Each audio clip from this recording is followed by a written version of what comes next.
और गहराई से समझाने वाले वीडियो आप तक लगातार पहुंचते रहे तो अभी चैनल को सब्सक्राइब जरूर करें, क्योंकि यहां हर खबर आपको पूरे विस्तार और सच्चाई के साथ समझाई जाती है। महायुद्ध का अंतिम न्याय। तुम्हारी नौसेना आज समंदर की गहराई में मछलियों का चारा बन रही है और तुम सफेद झंडा लिए गली गली घूम रहे हो। लानत है तुम्हारी ऐसी खोखली सुपर पावर वाली इमेज पर, जिसे ईरान के शेरों ने एक झटके में कचरा बना दिया है। तुम्हारे उन जहाजों को समंदर की कब्र बना दिया है जिन पर तुम नाज करते थे। इधर इजराइल का हाल तो ऐसा बेहाल है कि वह अब बात करने के लायक भी नहीं बचा है। पूरे इजराइल के पावर ग्रिड और बिजली संयंत्रों को ईरान ने मटियामेट करके उसे पत्थर युग में ढकेल दिया है। पूरा इजराइल देश आज घुप अंधेरे में डूबा है। वहां के लोग चूहे की तरह बंकरों में छटपटा रहे हैं और त्राहिमाम कर रहे हैं। अब तो ईरान की मिसाइलें उन बंकरों के अंदर घुसकर तबाही का तांडव कर रही हैं, जिसे देखकर रूह भी कांप जाए। इजराइल जो ग्रेटर इजराइल का गंदा सपना देख रहा था और जो फिलिस्तीन और लेबनान को निगलना चाहता था, आज उसका खुद का वजूद नक्शे से मिटने की कगार पर है। ईरान ने साफ कह दिया है कि अगर हमारी एक आंख फोड़ोगे तो हम तुम्हारा पूरा खानदान उजाड़ देंगे, और वही हो रहा है। इजराइल अब सिर्फ खंडहरों का ढेर बनकर रह गया है।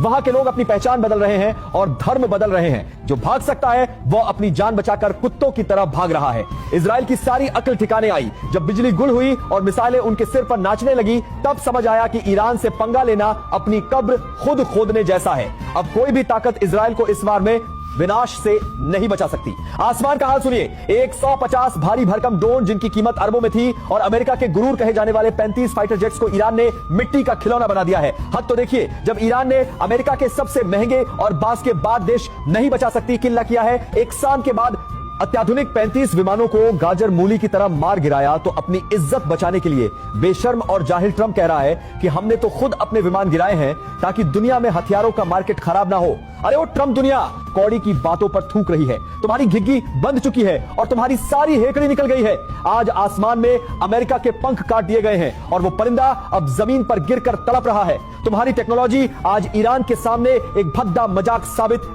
हुई है और तुम्हारे पायलट आज बादलों में छिपने की जगह ढूंढ रहे हैं। लेकिन उन्हें पता नहीं कि ईरान की मिसाइलों की नजर से बचना नामुमकिन है। यह हार नहीं है, यह अमेरिका के गाल पर करारा तमाचा है, जिसकी गूंज आने वाली 1000 सदियों तक गूंजती रहेगी। और तुम्हारी आने वाली नस्लें ईरान का नाम सुनकर कांप उठेंगी। ईरान की प्लानिंग तो देखो। 45 साल का जमा हुआ गुस्सा और 45 साल की फौलादी तैयारी उसने सिर्फ 26 दिन में निकाल दी है। अमेरिका चाहता था कि ईरान के 40% तेल और गैस पर कब्जा कर ले, जैसे उसने इराक और कतर के साथ डकैती की थी, जैसे उसने मिडिल ईस्ट के देशों को अपना पालतू गुलाम बनाकर उनके कुओं पर कब्जा किया और डॉलर की झूठी धौंस जमाई।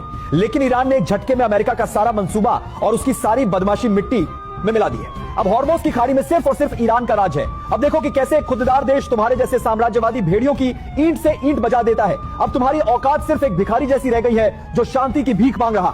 सबसे बड़ी और विस्फोटक बात तो अब सुनिए। अमेरिका ने हार से घबराकर और अपनी